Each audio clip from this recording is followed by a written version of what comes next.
Welcome, everyone, to another episode of Muck Rack Live. This is our third episode, and as everyone knows, Muck Rack is a platform journalists can have portfolios on, as well as a great tool for the PR community. So we're excited to bring you this live show. It's almost like a live version of what Muck Rack's all about, where we have a lot of amazing journalists we bring to you live.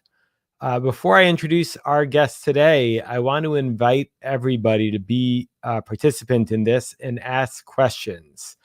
However you're watching, you can comment or using Twitter, just whichever platform you're on, just ask your question using the hashtag MuckRackLive, MuckRackLive, and we will find your questions and I will ask them to our guests. So don't be shy, send in your questions, and we can't wait for it. Today, we're really excited to have an old friend of mine, Kerry Flynn. She's now the media reporter at CNN. I first met her years ago at Mashable, and we'll get more into her history soon. But we've got Kerry joining us. And before I bring her on, I want to brag on her behalf about some of the amazing work she's doing over at CNN. First, Muck Rack, one of the best features we have are these free portfolio pages for journalists. Kerry's been a long time user. You can see her Muck Rack portfolio page here. Just Google Kerry Flynn Muck Rack. You can pull this up yourself.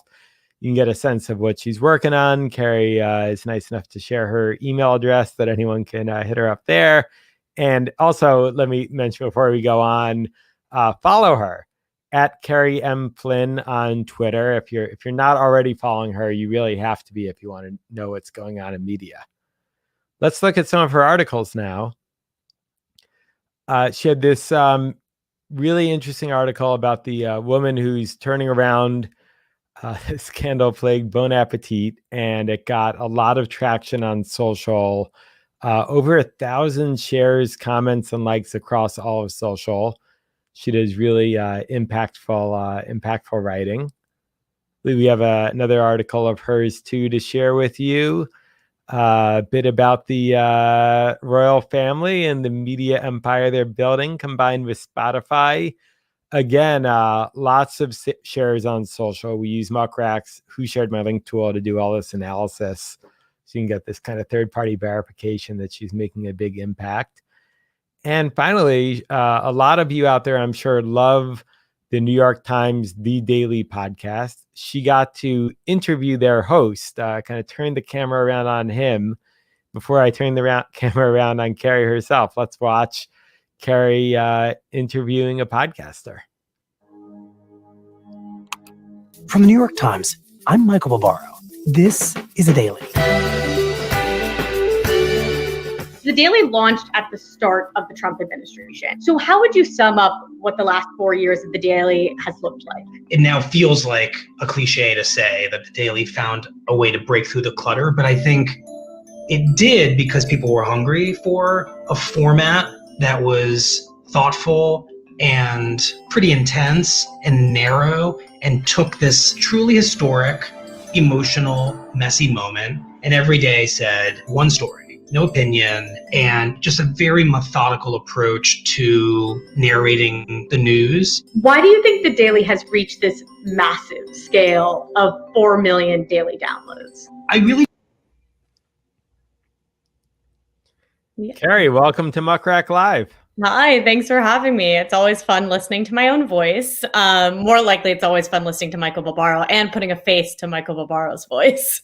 That was a great interview, but I guess this is the modern day version of when we used to have to leave voicemail messages and listen to our own recordings and all that. Exactly, yes. So along with Thanks for having me, I'm happy to be here. And along with talking about voicemails and getting into history. So I first met you when you were at Mashable, and that was back when I feel like Mashable was the place to go to find out about what was happening at social media. And I was loving the work you were doing there. But tell me about like how did you originally get into journalism? And then, how'd your path go that you ended up at CNN as a media reporter? Well, first they say that Mashable is still a great place to go for social media information. Obviously, I no longer work there, but I have great friends and colleagues that work there, former colleagues. But yeah, in terms of how I got into journalism, it's a career path that I guess I stumbled upon, but actually a friend really introduced me to in middle school, I guess. And then when I started high school, we both worked on our high school paper, and the rest is history. I've been working for papers for publications ever since then. Again, back in high school, I worked for my local newspaper. When I went to college, obviously joined my college paper, had a bunch of internships, and had the dream of like, okay, if I'm going to be a reporter, as much as I love local news, I kind of want to go to the quote unquote, the Mecca of journalism, New York City. And didn't know exactly which publication to work for, applied for a lot. And my first internship here was at Forbes, which was a great experience. Though an interesting experience in the fact that I interned there in the summer that they got sold way back in 2014. And I think that was really like my first introduction to like, sure, I knew the media industry was, a little unstable and changing, but witnessing like a company with such a long history and a big brand go through this big change, not only getting sold, but moving to New Jersey. Like it just really opened my eyes to like, wow, actually the media industry is this fascinating thing that I'm obviously a part of, but to cover. Though I ended up reporting on the tech industry for the next few years, like you said, worked at Mashable. But after Mashable, I worked at Digiday, and that's where I, again, started to get a little deeper into covering my own industry. And then in August, so summer last year, I joined CNN, and yeah, it's been great. And now like full time, my job is kind of covering the whole media industry, specifically the business of the media industry. And that includes the local newspapers I used to work for, magazines, digital media, big media TV like CNN, really the whole gamut. Now, before I get into like our user question, I'm just curious myself, like, what's it like to cover your colleagues? Because if you were covering like the oil industry, you're not going to run into the oil executive at a barbecue a friend invites you to, but these are your colleagues, your friends who you're covering. What's that like? Yeah, I mean, I'm very much a proponent of like conflict of interest, right? So what I do, as much as I just like defended like Mashable before earlier, it's like I always take a hesitancy to write about companies that I used to work for, and also interviewing people that I consider my friends. I'll also disclose for those who don't know that my fiance works at a media company, and so therefore, like I don't really feel comfortable covering the media company he works for because it's obvious how I could know about the state of that company. But yeah, I mean, it's tricky, obviously, like the fact that I am constantly exposed to the people that I'm supposed to write about because of this small world of media. So it's hard in that way to find like a work-life balance, but at the same time, it's really interesting and inspiring. And I wouldn't be covering this beat if I didn't care about it and I didn't care about the industry and the people that work in it. So yes, it's difficult to balance, but also it's a challenge that I don't mind. Now, tell us about your day to day, and I think both in general your day to day of how you do your job, and now of course you're. I see you're in your newsroom there, and you're in your living room. I'm sure. Like what's life like being a media reporter for CNN in this time of the pandemic and social distancing? Yeah, well, I mean, I did luckily get to work out of Warner Media's office when I first joined, which was like this, I think a close to brand new office in Hudson Yards. And it was a great time. I loved it there. I loved that newsroom. And really too, an interest that I had in joining CNN is I hadn't been obviously in part of a newsroom that big before. And so clearly it was really impressive and cool to know that like a couple floors up, Anderson Cooper was filming his show, right? So that was really awesome. And now I'm still in New York. I'm at my apartment in Brooklyn right now, and I'll have the fun news to share. I showed you earlier, Greg, is that my little dog, Falcor, my pandemic puppy, your co-anchor. My co-anchor. She, I got her, and now I work with her, work in the same, newsroom as her, and again, my fiance. But yeah, I mean, it hasn't been a crazy transition. I'm happy, like I said, that I was able to work in CNN's newsroom, but at the same time, I've had, friends and peers who have started in new newsrooms without actually ever being inside the newsroom.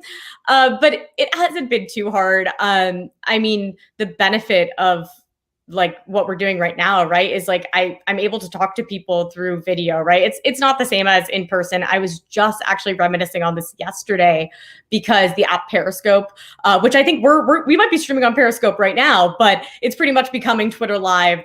Twitter shutting down Periscope. This is the last Periscope stream. It's so sad. It's end of an era. But I was reminiscing about the fact I interviewed the CEO of Periscope at Twitter's office, like in their basement, and just had like a really good like hour-long conversation with him. And I do miss that. But obviously we can do things like this. You know, I still talk to executives all the time, like through video or on the phone. And there's some benefits. Like I've found that like it's very easy for reporters to talk to, pick up the phone and talk to me or text me because they're not sitting next to their boss.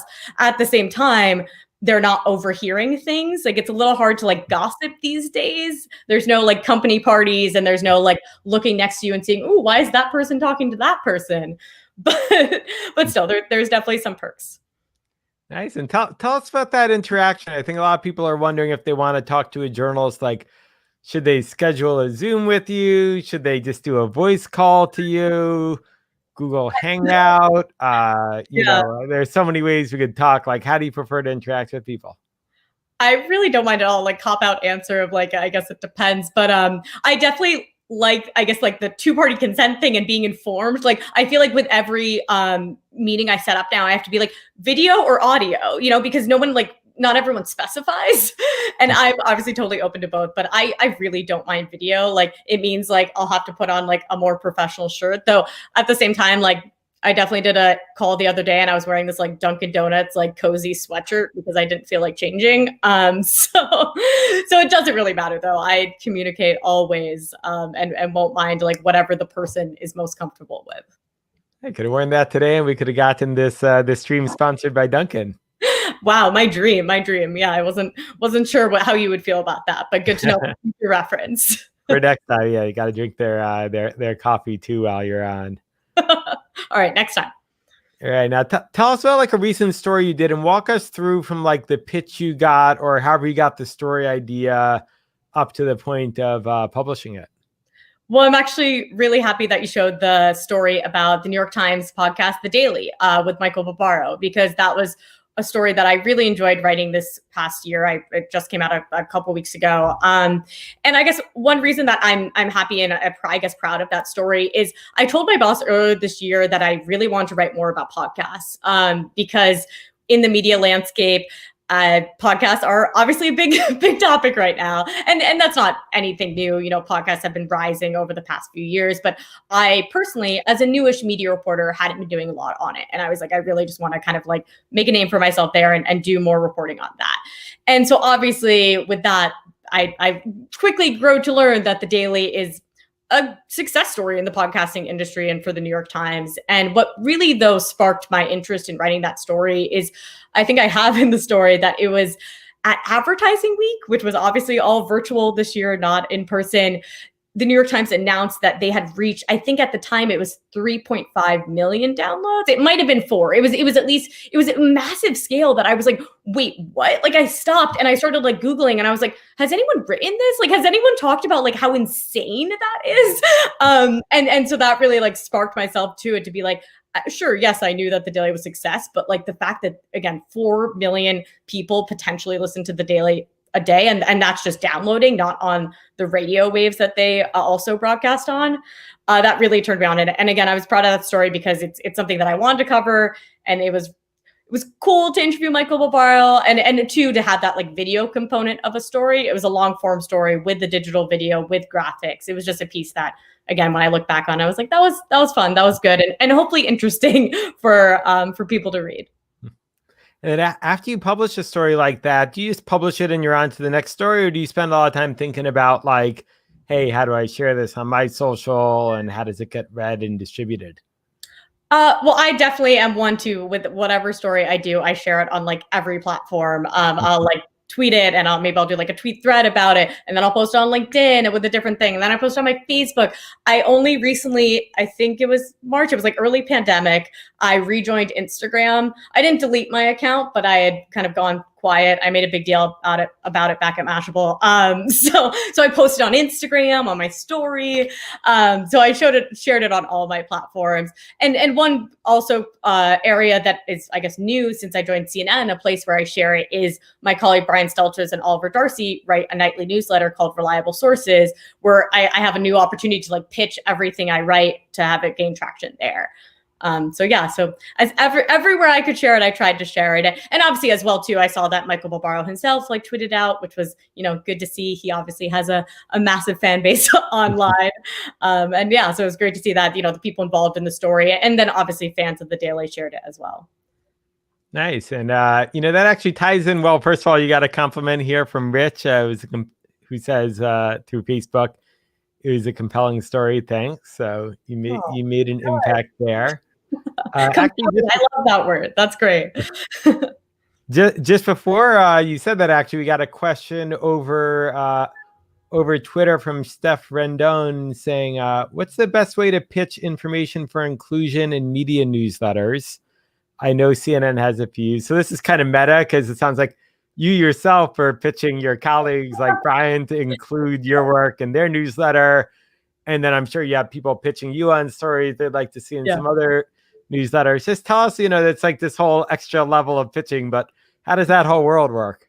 Yeah, I guess so. So for media newsletters and obviously I can really only specifically speak to like Reliable Sources as part of CNN. And I technically like pitch Brian or Oliver, depending who's flagshipping every night. Not everything I pitch gets in. So I can always use that excuse where if someone pitches me and I'm like, hey, sorry, Brian turned it down. But no, I guess the best way to pitch it is know like what if the newsletter is the right medium. I think there are certain stories that do really like well in newsletters. That would, I think, one, especially in terms of my world, is like new magazine covers is one thing that's like, it's good to give like an early preview in a newsletter, because that might not necessarily deserve a whole story on CNN.com or another outlet, but it's like you can use it as like a teaser for an interesting part of it. One story I actually pitched last night, which again, I didn't write for CNN.com because I thought it was maybe a little too small, but still super interesting, especially for the audience of Reliable Sources, was the fact that the site, The Information, is launching an opinion section. So it's kind of like, a small piece of news, but an interesting development for The Information. And especially as we've been talking a lot about opinion sections and what they mean to media companies. And so, that was something that was pitched to me. Like I didn't find out about it. It wasn't a scoop. It was like, hey, would you be interested in writing about this? And I was like, yeah, that'd be perfect for the Reliable Sources newsletter. So it's really just making sure the story that you're telling is really right for that audience. Nice. Well, while we're on the topic, when you got that pitch, was it pitched to you over email or by Twitter DM? And a lot of people have questions like, what's the best way to pitch nowadays? Is it still email or phone or Twitter DM or a million other ways we can all contact each other now? Again, like I said earlier, like I don't mind like having conversations in different kinds of mediums, whether that be video or just a phone call or even texting or emailing back and forth. Same thing as it goes to pitching. I kind of do it all. But for that specific story, it was actually just an email to me, which, just caught my eye because I think it was a very well-written email and very like to the point that like, The Information is doing this. Here's what it is. Do you want to talk to Jessica Lesson? I'm like, yes. Like, it was like very, very easy to understand and agree to and set up that process. But my DMs are open on Twitter. So obviously I try to respond to those as much as I can. Used to have my phone number on my Twitter, but stopped that because it was, it was a little risky, but I'm also happy to share my phone number with people who are trustworthy. It really depends. It's open to anything. I think it's less about the medium and more about the content that is shared. Lots of ways to reach you. And then what makes a pitch stand out from the ones that don't and that you end up ignoring? Ignoring. Yeah, I mean, Not that you've ever ignored a pitch, I'm sure. No, not at all. I try not to ignore, but my inbox, it's a lot. And also, I think the pitches that, intrigue me the most are obviously like ones that make sense for me to write. Like I feel like I get pitched all the time where I'm just like, I'm like not qualified to write that. Like, I just like do not have that area of expertise. Like, I was like, that's not really like a maybe it's still a media story, but it's really not something I cover. So like I said, like there's some trends in the media industry that I've been trying to cover more this year. And one of those is podcasting. That doesn't mean I want to write every single piece of news about podcasting, but it means that like when, I have a better relationship with Spotify now. And so you showed that story earlier about Harry and Meghan launching their podcast. Before maybe I took on that beat, that story might have been something that our entertainment team covered or one of my colleagues covered. But if you read my articles, read my coverage, like Spotify clearly does, that like that's something that I'm super interested in and passionate about. And so therefore, like it shouldn't be that hard to pitch me because that I'm really the right person for that. Nice. And let's see, we do have some more questions from the audience. And just as a reminder, anyone out there, you can just tweet or share on whatever platform you're watching with hashtag Muck Rack Live. This question's from Joan. What advice would you give to a newbie writing about media? So your new colleagues or competitors, what are your tips to breaking into this beat? Well, I mean, that excites me. I get like, I'm really happy to like, I know you had, Sarah Fisher on here before and I don't get too competitive. I get excited in stories, and my colleagues who cover the media industry, because I think like I hinted at earlier, like I can't cover everything and neither am I the best person to cover every single story. But in terms of like, I've newbie, like writing advice, I think what I've kind of been saying this whole conversation is the media industry is so like vast, right? I think it's what can be helpful to kind of focus on a few aspects of it and kind of it's great to kind of try to cover everything, and you can try to do that and experiment, but really try to own something in the beat, whether that's podcasting, there's definitely not enough coverage about that, or whether that's magazines and the ways that magazines are especially changing in this world, or maybe print, or whether that means like local newspapers and just like kind of focusing on the area. I think trying to like really gain expertise on something more specific can be a way to really like make a name for yourself. And that's not to say to just kind of pigeonhole yourself. It's just to like really make it so that you are the go-to person for some type of story. And let's see, we have another question from a LinkedIn user, anonymous LinkedIn user. They don't give it. Oh, wait, they do give us their name. From Katie. LinkedIn. LinkedIn for all the sorted and most interesting stuff happens. And we get great questions there. But I think this is going to open up a long and obligatory conversation about Substack and newsletters. Katie's question specifically is, are you pitching your stories to Substack newsletters? There's so many journalists writing them. And what do you think the future of Substack looks like? Could they be a more financially viable option for local media? So a lot to unpack there, but let's just start with the very first of Katie's question. Do you yourself, you pitch to Brian, but are you pitching to these other journalists who write Substacks? Big questions. And also in the fact that I'm like, I don't think I am, but like, I guess I should be. Like, that's like a good point. I feel like Thanks, Katie. I'm like, I have to think of like, I'm like, which ones? Like I read, like, I guess probably my favorite like Substack media newsletter is actually Dee's Links by Delia Kai. I think she does a great job, though she doesn't really like, she just does interviews. Like, I don't know if like what I write really makes sense. You should all subscribe if you haven't. I know sometimes Casey Newton, who just recently left The Verge to focus on Substack, sometimes he will include my articles. I think more when I used to write about tech and social media, because that's more like his world. But, maybe I should be messaging Casey some more. I'm going to take that as a piece of advice rather than just a question. The future of Substack, I think it's super interesting to me. Right actually before I joined CNN, I had dinner. So this was July 2019. I had dinner with some of the executives at Substack and a bunch of their writers. I believe Delia was actually at that dinner. And so it was great to see, like, I'm like, oh, Substack actually is like in this really interesting place right now. And they're clearly back when we could like all meet up for dinner, indoor dining and network, clearly wanted to start really fostering a community of people and encouraging people to use their platform. And so I really started to see that. And obviously they exceeded my expectations in the last year of how many people they've been able to, willing to leave their jobs like Casey and really invest full time in the platform. In terms of like how successful it'd be, I think they definitely do have some competition. We're starting to see the people that have like gone to Substack actually leave Substack and be like, I've kind of outgrown this platform. I'm going to build my own tool set.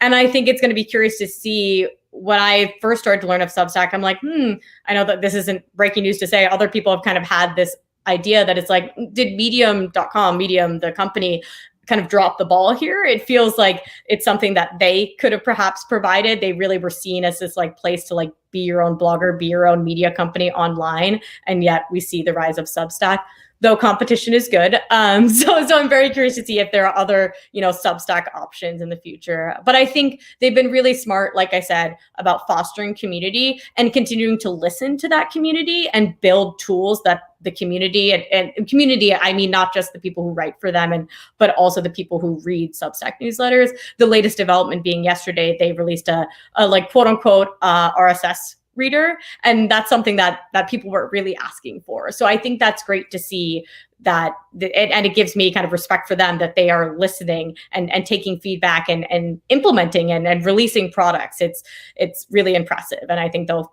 if they continue to do that, that'll be a good thing for them.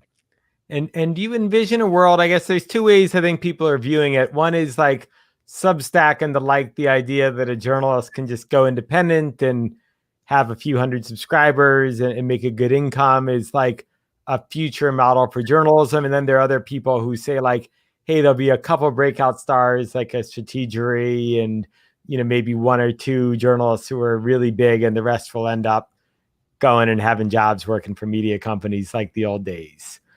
Do you have an opinion or a vision on which way things shake out? Yeah, I feel like there are some people who are super bullish on independent creators, right? And you just being your own, creator and having your own newsroom. But I think I'm sure you guys, the viewers, read the wonderful Taylor Loren. She had a great story on Neiman Lab yesterday for their predictions on the fact that it's not easy to be a creator, right? Like, and there's this idea that like when you join Substack that it means you don't have an editor. That's not necessarily true. Like there are people who are leaving their newsrooms, going to Substack and are building their own mini newsrooms. And that can mean hiring an editor. It can mean hiring a photographer, but those are all responsibilities that you kind of got to do yourself. And I think there will definitely be people who prefer not necessarily the stability, but at least the structure of a newsroom and kind of having that already there for you. I think we'll see the growth on both sides of it. I don't think everyone will be leaving their newsrooms then for Substack, and there will be people. I think what I've been really impressed by with some Substack writers as well is perhaps they're not full-time at a media company, but they work with a media company to be perhaps a part-time columnist. We're starting to see, I know Alex Kantrowitz, who left BuzzFeed to start a Substack, he has a relationship with CNBC and also Medium to kind of share his columns and his commentary. I believe when Casey left The Verge, he also said that he will still be contributing there. And I know Emily Atkin, who writes the newsletter Heated, she has a deal with MSNBC to syndicate columns there. So it seems to be like these entrepreneurs, these creators still working with, big media companies, but again, having to be their own PR person, their own editor, their own, like, I got to do this all myself. It sounds like you're going to have a really fun beat to cover with that. Yeah, no, it's really fascinating. And I think one thing it's perhaps a little overwhelming to me is I'm like, oh my gosh, there are now like so many Substacks and I can't read all of this. Like covering the media landscape, I would love to be able to read like every single Substack and to like pay for it, right? Like I can't afford to pay for all these Substacks. I guess you don't get a free subscription as CNN's media reporter. I have to start asking, but I feel like these people should be paid. There's a reason they ask for money. But that's one thing I'll say that does a little worry me about this is I definitely am the side that news, is something that has value, and a way to like attribute value is to make people pay for it, encourage people to pay for it.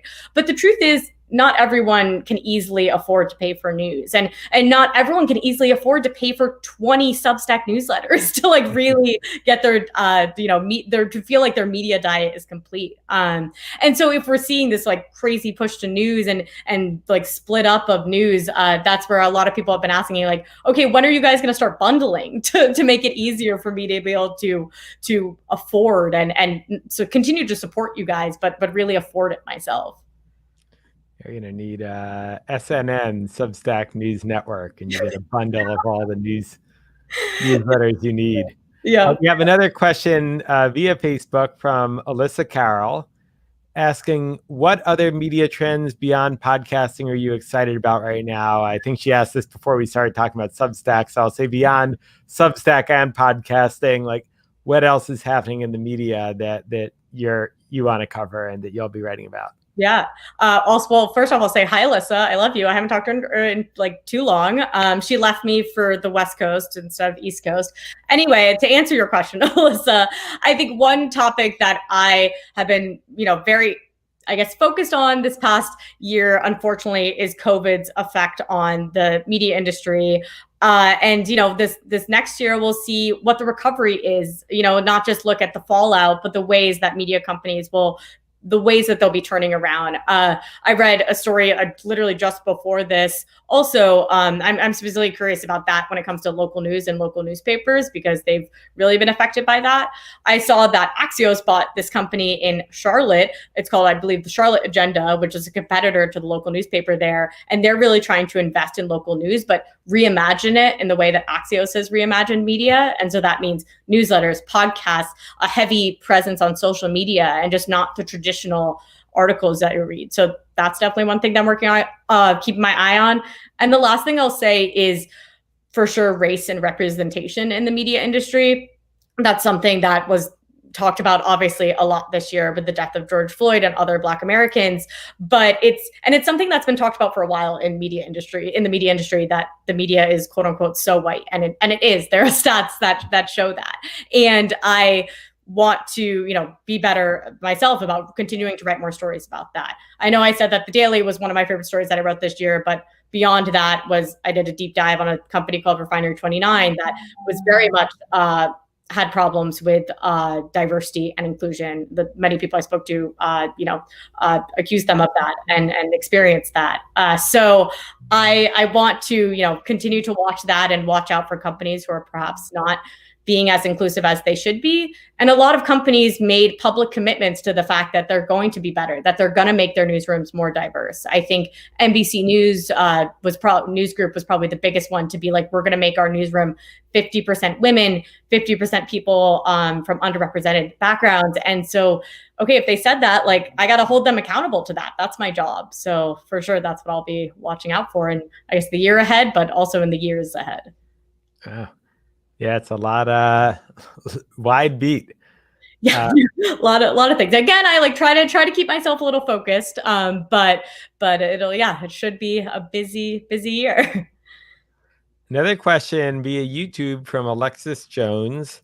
Do you have any advice for agencies that are pitching niche topics and stories, criminal justice reform, for example? But yeah, I guess the essence of the question, like when you've got like that niche, something very narrow, what's your advice to them?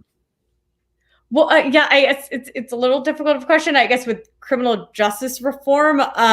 It's all about like what story you want to tell with it. I feel like it's an obvious answer, but it's like, do you want to talk, like, what do you want to talk about with criminal justice reform? Like, it doesn't need to be a niche topic if you can find an interesting, broader, like, big angle in the way that it fits into something else. Like, I think a lot of people, there's this interest in, like, if something happens, like, follow the news. Like, oh, like, I feel like this is something that a lot of my peers in media get frustrated by it in the PR industry, is like, if you write something, you'll immediately get a pitch from someone to be like, oh, do you want to write about this exact same thing again? And that's kind of annoying, but there's a way to kind of, like, it's hard, but like, get ahead of that. Like, as in, like, like, essentially, like, reaching out to a journalist and be like, I see a trend story here that no one's really written about, and I feel like my company could be such a good voice in that. And I'm okay if my company's not like the focus of your story, but I think there's at least some story to tell about this movement, this broader thing. It might be a harder task than the latter, but I think you'll have more success if you go that route.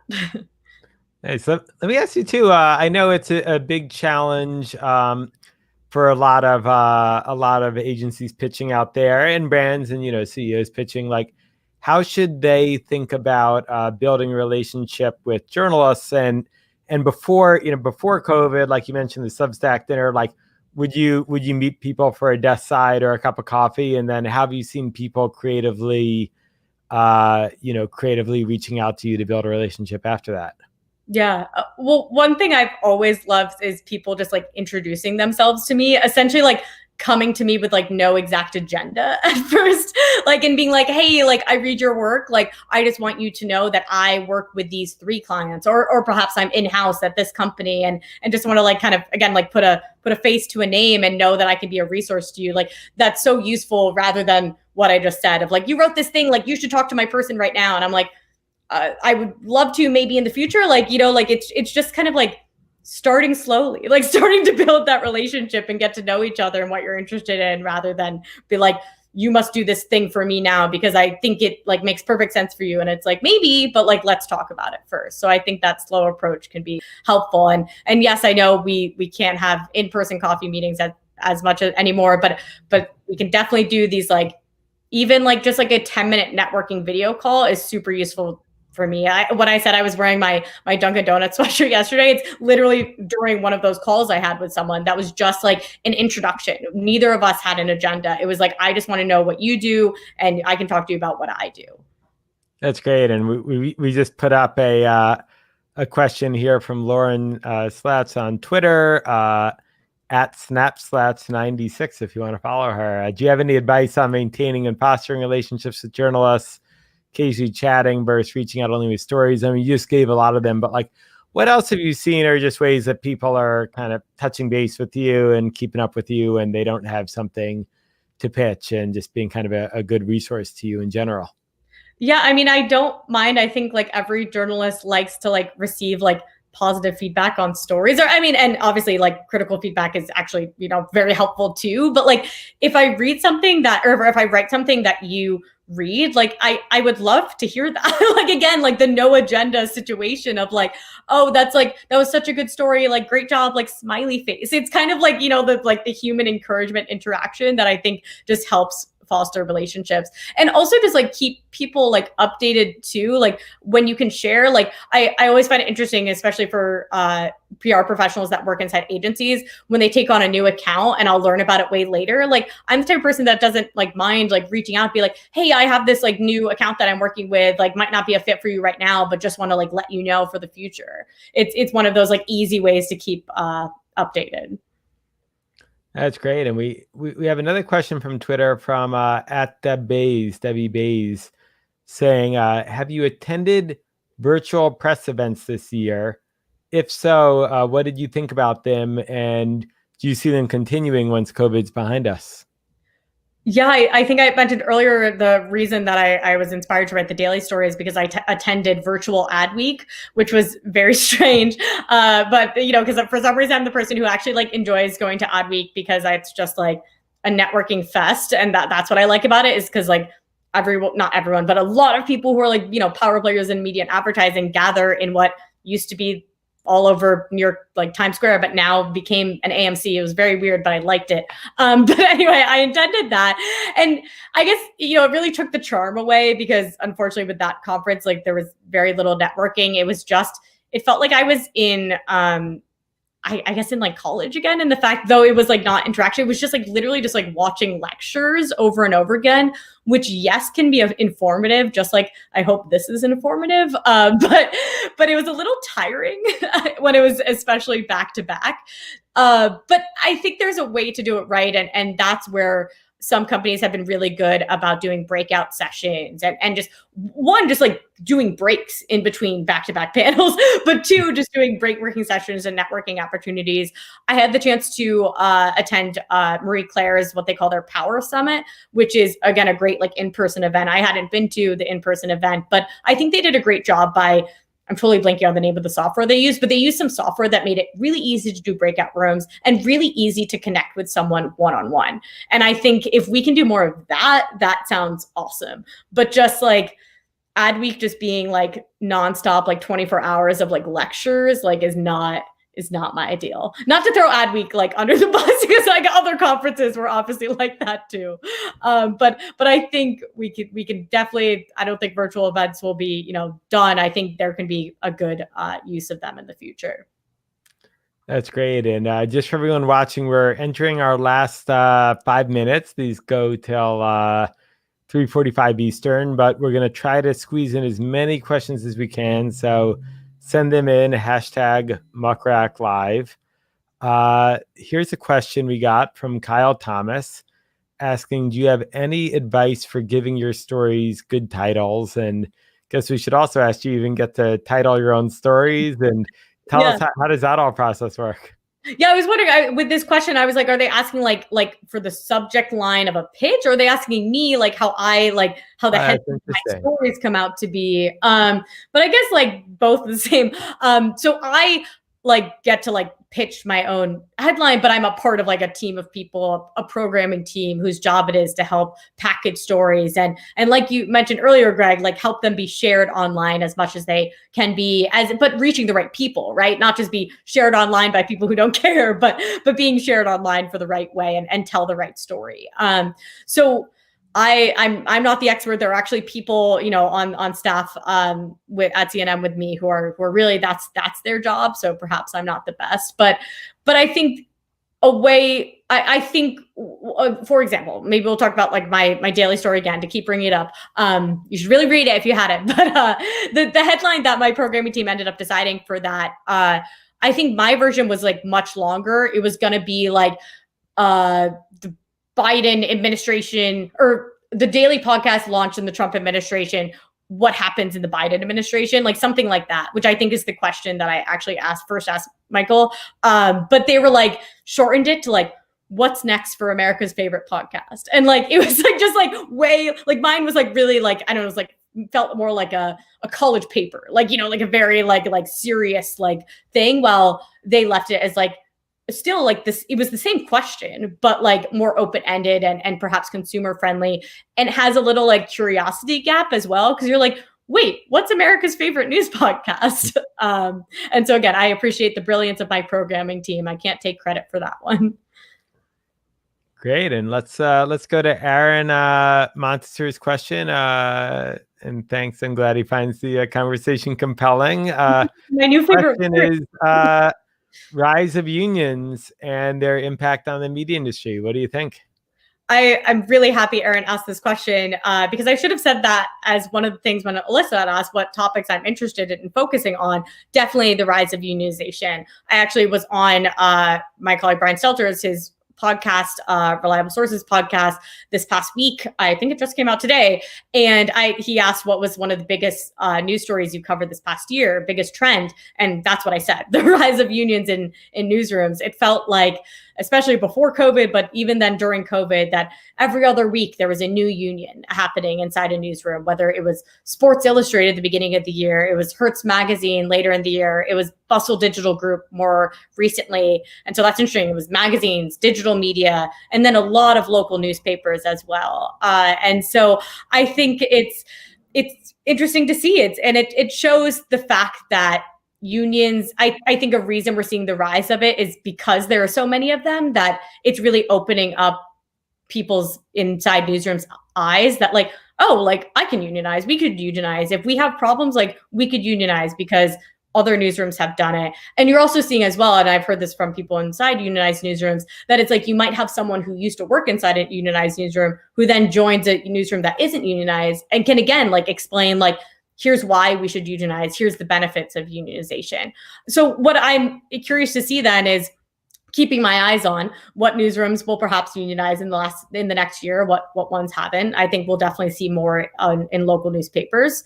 And then what effects they're having. What are they being so outspoken about? What are they getting in their contracts that is really going to make their newsrooms better? One recent example being the New Yorker Union and other unions fighting for just cause in their contract. And that means a like kind of legal area where the employer needs a real list of reasons of why they're choosing to let go of someone. And so that's an interesting win. But we're also starting to see unions be really outspoken, obviously on Twitter being kind of their platform of choice. voice. And we saw that recently with the unions under Spotify, and that's Parcast, The Ringer, and Gimlet Media unions, and saying like our company isn't doing enough.